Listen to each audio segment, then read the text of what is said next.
corporations or single persons.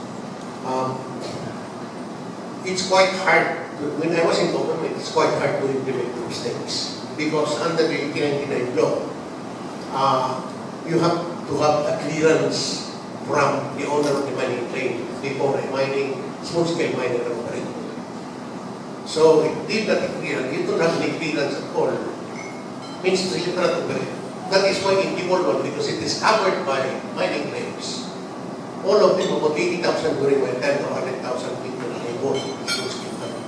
So the government is, the only objective that we have was to address the safety aspect. The environment was not yet so known before because the environment aspect was only revolutionized during the time when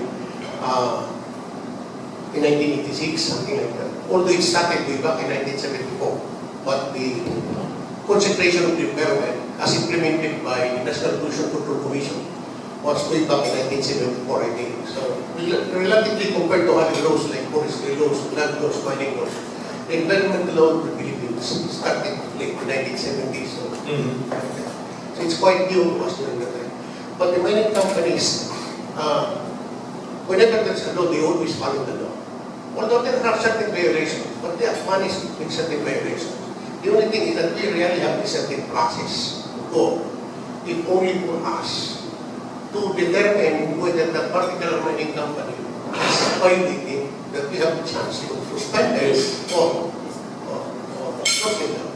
Okay, no.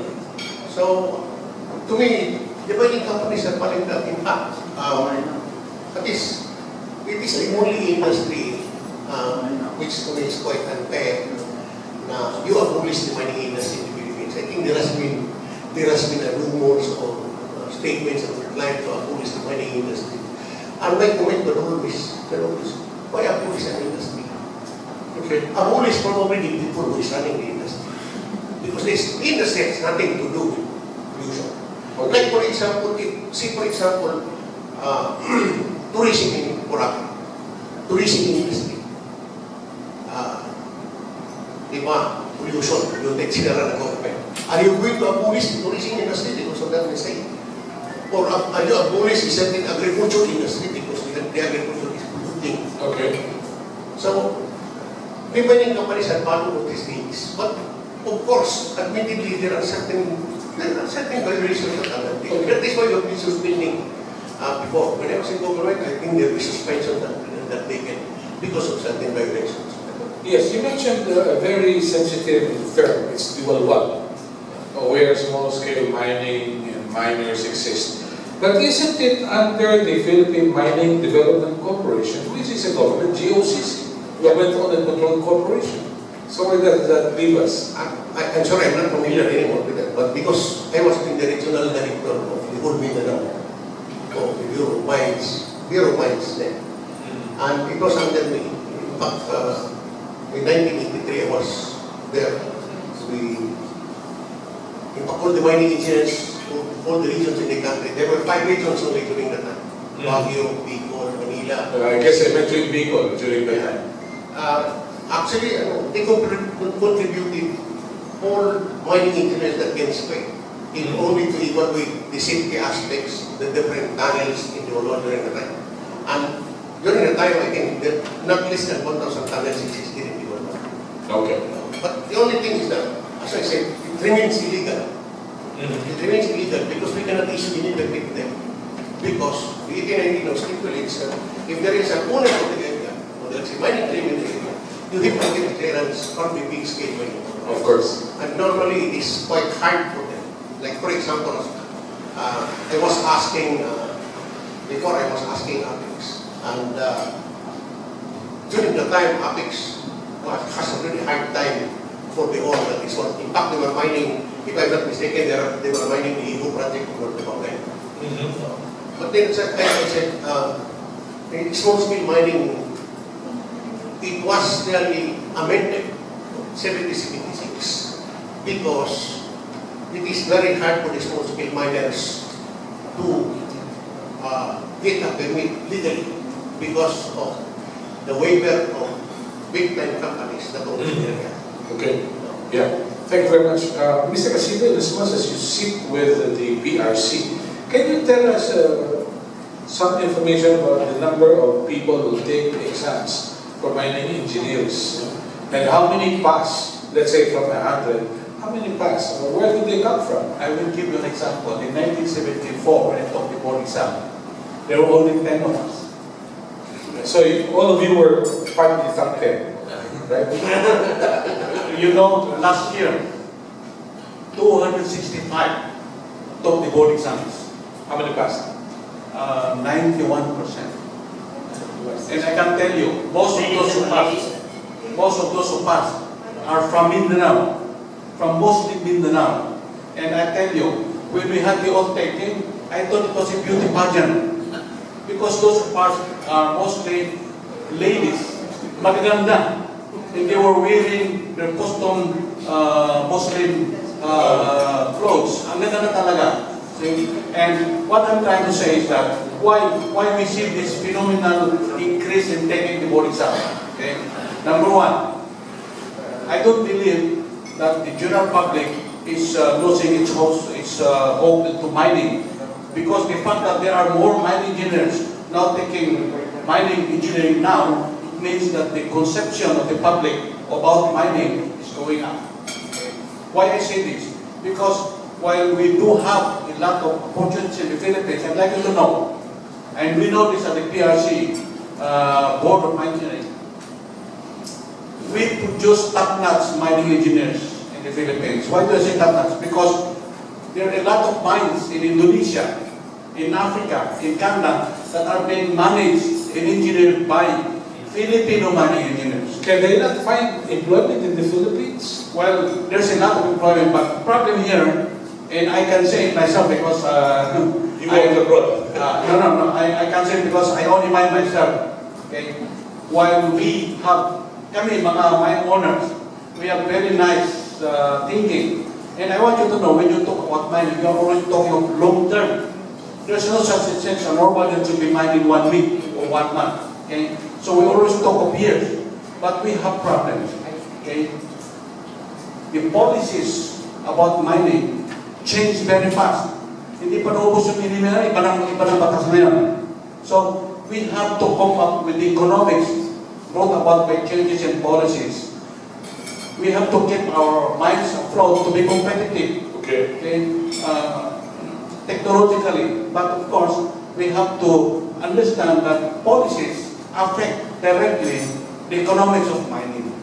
Like for example now, a lot of investors from Australia, from Canada who came into the Philippines invested a lot of money, and then they changed the rules at the middle of the game. So what will these investors do now? They would rather go back to Australia or go back to Canada or go somewhere else where the rules are more liberal and more stable. Okay. More stable. They go to Australia and the rules there are more developmental when it comes to promoting mineral development. Mr. Casido, so do I get it right that you vehemently oppose the Alvarez proposed legislative franchise for mining? I'm not saying that I am opposed to that. All I'm asking is that any law that it concerns mining should be discussed openly and freely with the industry itself, because we know the situation ourselves. So it's got to be long term. It has to be long term. It has to be. The law should not be good for 1 year, 2 years, or 3, because I don't know any ore body that will be lasting only for 5 years. At least, mga ore bodies last for minimum mga 15, 20 years. So the policy should cover that span of operation, and has to be as possible, as fixed and as permanent and as pragmatic that will adapt to the changes in worldwide conditions, especially in economic world prices of metals. They have to adapt to this one, especially on the environment. Okay. You have to understand also, let me tell you this, that environment protection is a very big aspect of mining. It follows that it also costs a lot of money to maintain mines according to world-class environmental protection. And this has to be taken into consideration when it comes to regulating the development of mines. Okay. Very well, thank you. Let me take the opportunity to ask Ms. Angelita Lee. She's the Vice President of Rapid City Realty and Development Corporation. You're into quarry business. The President's mantra for build, build, build requires aggregates and cement. Do you stand a chance to make money from the build, build, build through the aggregates and the cement that you will produce? Yes, please. Well, I'm Angelita Lee, better known as Tita Lee. I'm the Vice President of Rapid City Realty. It's a company involved in mining, quarrying of non-metallic minerals such as aggregates, silica and pozzolan component of cement production. And also I'm the President of Eastern Rizal Miners Association.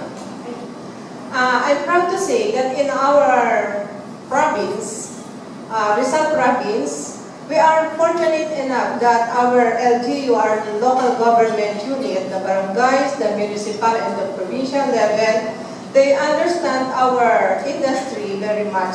Maybe because we have our information education campaign. We meet with the barangays every now and then, and we showcase with our social development program. Our member companies, the ERMA member companies, every one of us have our own means of helping the environment, our own means of helping the community through our livelihood projects, education, health, and infrastructure. And our association is also involved in increasing and searching for technology to make our mining industry, our quarry industry, a better one.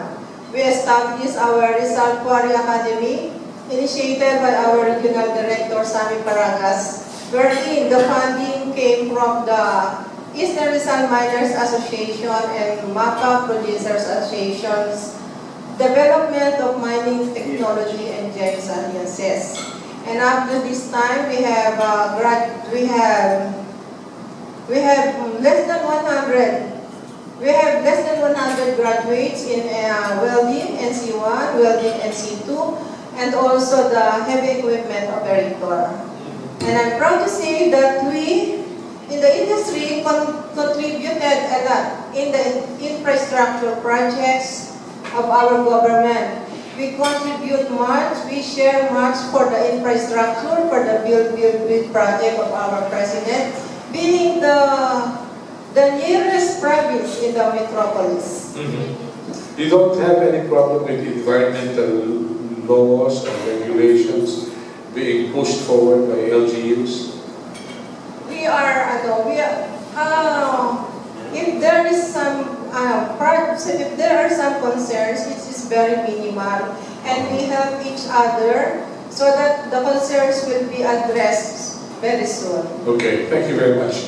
Questions from the floor? Yes, please identify yourself and the entity you come from. I'm Melody from Radio Philippines. A while ago, we are talking about, Tagalogin ko na lang, yung paggugulo ng NPA. Dati po kasi panahon nung nila Noynoy, etc. We're also a victim of that. Sa ngayon po ba sa panahon ni Duterte, ganun pa rin po ba yung NPA? O eradicate na po? It's a state of insurgency in the boondocks, in the rural areas. Meron noon, ngayon ba meron pa? Yun ang tanong. Would you care to answer? Can we have volunteers? Is the NPA problem still a problem today? It's even worse because they are being funded by, not by the dogs, but they're being funded by real terrorists.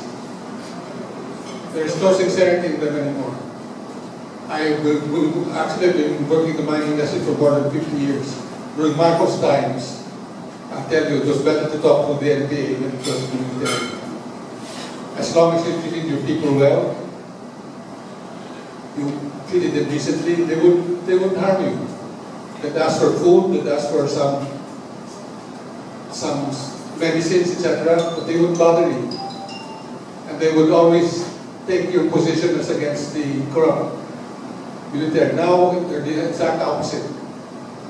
I have to say it with all sincerity, the military are not less corrupt and more professional than the NPA are. The NPA are the corrupters now. Follow-up? Follow-up, sir. With regards to, ano naman yung dating pinasalahan ni Ma'am Gina Lopez. Oh. Yung mga mines, kasi daw ano. So ngayon kay si Mato, nire-review daw yata yung si Mato na. Ewan ko. Hintay na namin eh. Ano na kung update? No comment. Yes, please. Would you care to add? Yes?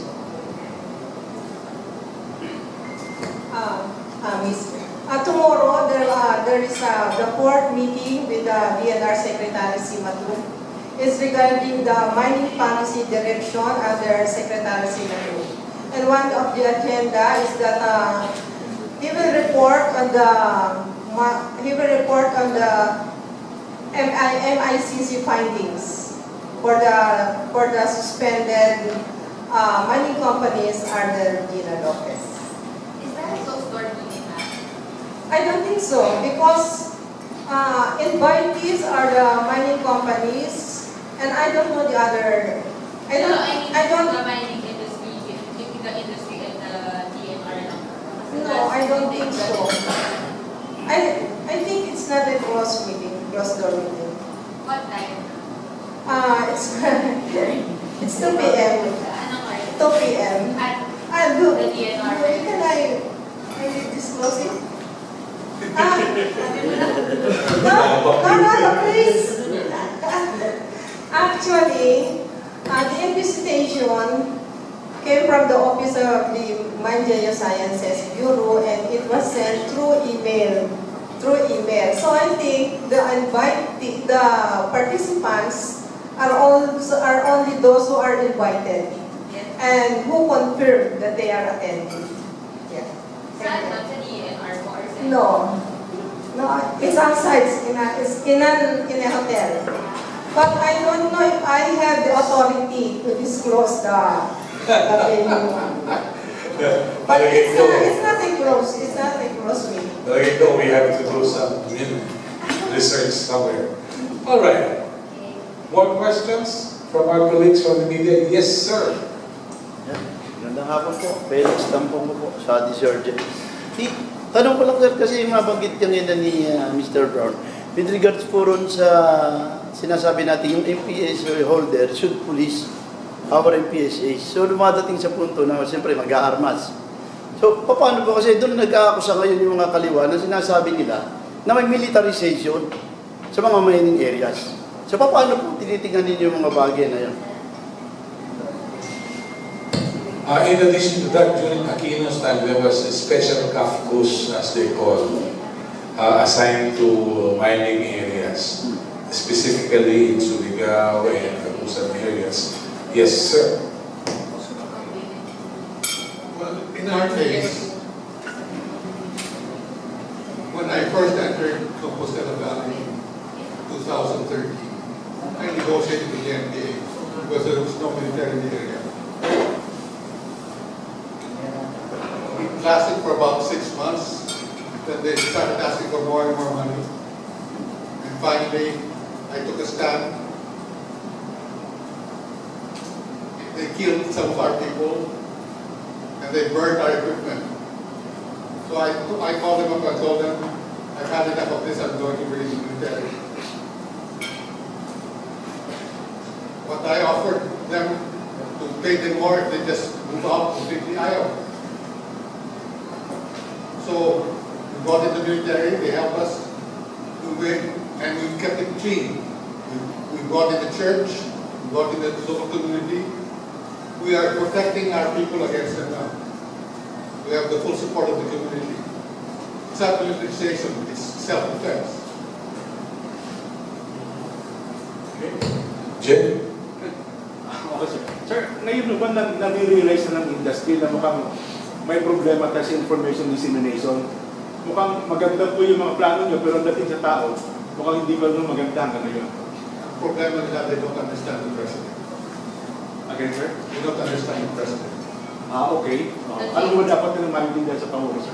The president wants them to admit where they make mistakes and not tell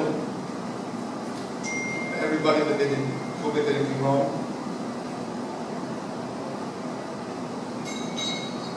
I remember you saw the newspaper about Rosultan. You didn't like Rosultan before.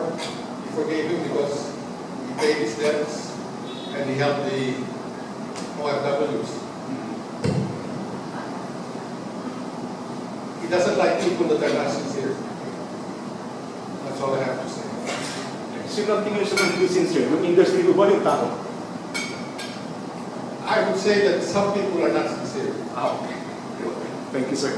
Whether they're industry, they're in government or somewhere else, I don't know. I'm afraid to say. But I say there are insincere people on all fronts. There are good people on all fronts, there are bad people on all fronts. You all share the blame. Thank you. Do you have questions from Manila Times? No question. Let's look forward. Yes, Jerry? Can we please pass the microphone? Parang closing statements na ito. They have to beat the deadline.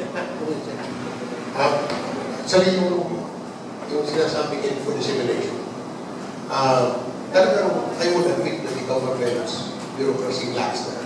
Because there is a bigger budget during my time when I was in government. There is a bigger budget for information dissemination. But that is why the mining law provides for a certain percentage of the SDNP for info dissemination. But still, sabi nga ni Dr. Brown, mukhang din namin din. It's quite complicated. Mining industry is quite complicated. Medyo kawawa na konti. Of all the industry in the Philippines, ito lang ang industry hindi humingi ng hospital. They provide the roads to move to the mining area. They provide education up to the military supply high school level. They provide even hospitals, no? Other amenities for the community for that matter.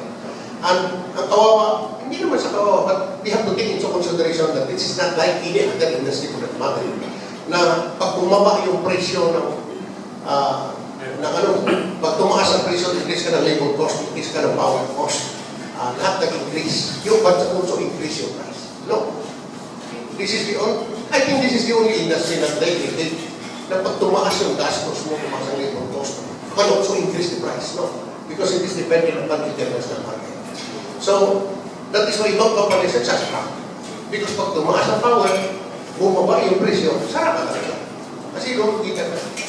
At ang nakakaano is that even the government cannot do anything about it. Pag bumaba, so walang magagawa. So, ang company at talaga masasarap. Because you cannot increase your income or in price of the metals. Thank you very much. Yes, Engineer Casido, for your message. Looking forward, how do you look at the future? Yeah, we are looking forward actually for more stable policies, more developmental rules, and more supportive of the mining industry that will make us even more competitive. As Secretary De Lilo just said, we are competing in the world market. Pag tumaas ang gasol sa Pilipinas, we cannot just increase the price of gold or copper because we are following a world price of copper, whether it's in Africa, it's in America, or Indonesia. Pare-paro lahat yan. And ganoon din pati labor din. So we have to be competitive. We have to be competitive. Pag tumataas ang cost natin, ang ating profit margin is going. Sometimes mawawala yan. That's why we have to close shops. Okay? Of course, we don't want our government to be subsidizing the industry. We have to be competitive. And to do that, we have to be more technically sharp. We have to be more efficient. And we have to be abiding with all the policies, especially on the environment. Thank you. Provided that the government is consistent. That's correct. Consistent and supportive of the industry. Yeah. Madam Lita, how do you look at the future? I want to see our country with the government, with the mining company, and with the community working hand in hand for the progress of our country. Thank you. Mr. Gumasa, please. I was pleased with what Dr. Brown said a while ago, that at one time President Duterte had said that, as long as the mining companies actually address the problem. In other words, in open pit mining can be allowed provided the companies actually do the proper rehabilitation, because it can be done. It's being done in other countries. Why can't we do it here? Yeah, I think it's an insult to Filipino mining engineers to say that it cannot be done here in the Philippines. It can be done. And I'm sure, I will now echo the statement a while ago for Chairman Casino, PRC, that there is a need for stability of policies. I think that is what we need. Thank you. Engineer Sarmiento, please. Thank you, Pamela. And short term for the PMSEA and even long term, we're looking at a more passionate, more industry-focused PMSEA, working towards responsible mining, inspiring and pushing for the best practices in the industry. And we will expect that the regulations will continue to tighten. That's given. And it's up to the mining companies and the industry to be challenged to really rise up and demonstrate that yes, indeed, we have the capability, we have the technology, we have the capacity to ensure that in our practices will ensure that we practice the best in safety, in occupational health, and in environmental protection and community development. And lastly, I'd like to thank our friends from the media who are here today, who have been with us the last 10 years in the PMSEA. You are our partners in educating the public and the community about really the industry is all about. So thank you very much, and we hope that you will continue to help us share the best practices and the good news of the industry. Maraming salamat. Thank you. And Dr. Brown, please, Mr. President. I'd like to say that one thing that we should remember is we shouldn't feel inferior to the Australians and the Canadians. That's one thing I dislike about the statements made by the other association. They wanted to copy Australian and Canadian practices. We have a good mining law, it's not been implemented properly. In fact, our mining law is one of the best in the world, provided it's implemented. Actually, that's a national problem. We have a lot of laws, a lot of good laws, and we have too many congressmen spending time writing more laws, and we have too few responsible executives enforcing the laws. Thank you. Kita niyo, tama yung batas ng Pangulong Duterte, huliin yung mga istambay. Yung mga istambay sa Kongreso, walang ginagawa. Yung mahuhuli sila. But anyway, I'd like to thank our colleagues from the media and the members of the panel for making this brief interaction a success. Thank you very much. Have a nice day. God bless us all.